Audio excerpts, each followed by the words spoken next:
Good afternoon. It's Monday, Memorial Day, May 30th. So, 'tis the season, summer fairs, and I want to talk about issues of haste and stamina. Okay, and while I'm doing it, I'm going to be working on some cups because it's that time. So, I've mentioned in the past that when I'm throwing, at least regular size objects, I pretty much budget 5 minutes a pop. And really, the fact that it's 5 minutes isn't that important. What's important is that I realize that that's 12 an hour. So if somehow I've gotten myself into a situation where, say, I need,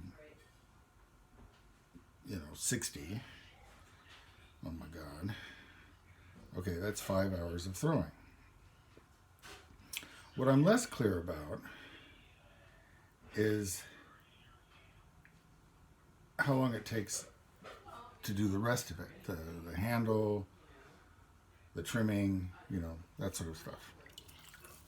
And I suppose if I were, more like Ben Franklin, I'd have it figured out.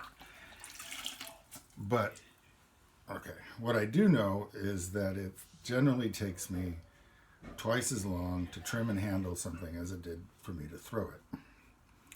So if I do a really busy day of throwing, I have to predict 2 days of trimming and handling.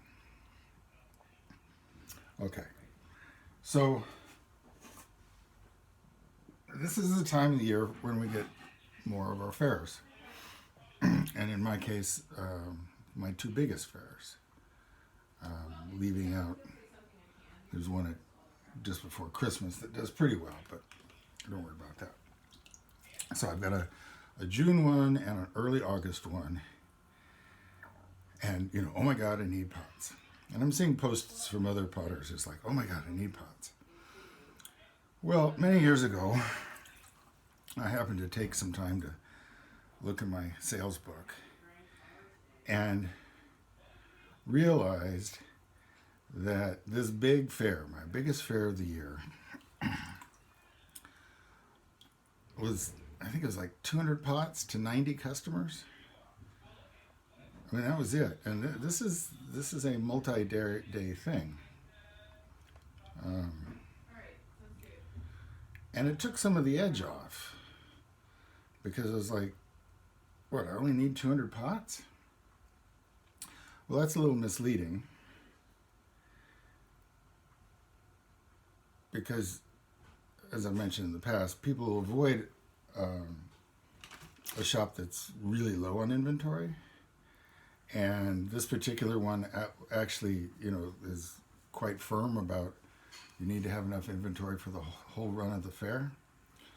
Okay, so what I find, or what I have found in the past, we'll see what it is now, is that I need to take 400 pots in order to sell 200 pots. And then I, pack up and bring back the unloved 200.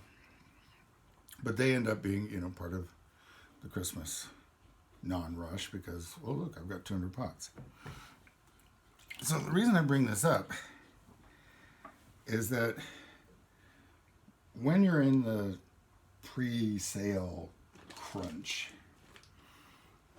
there's a temptation to either work really, really fast, and I don't count this as fast, or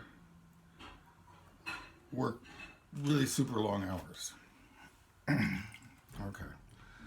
And if your anxiety drives you to do that, there's nothing I'm going to say is going to change that.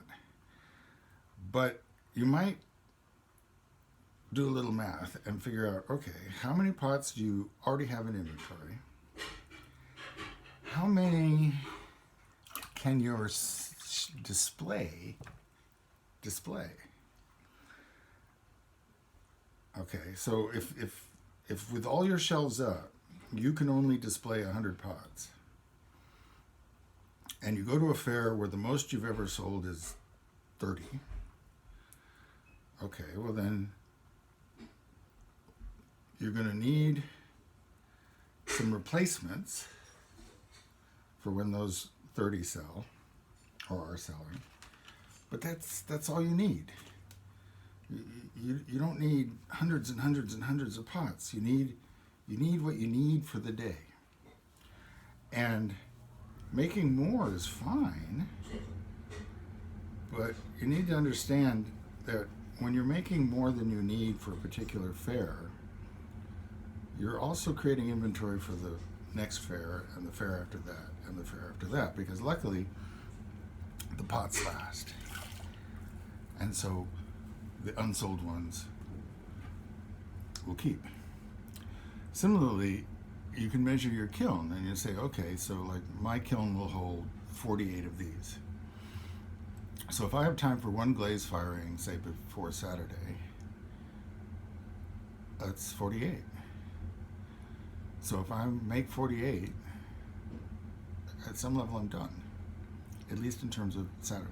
So work it out, because you can get yourself into an anxiety loop where you end up wasting time or energy or stress on pots you won't have time to fire or won't have space to sell.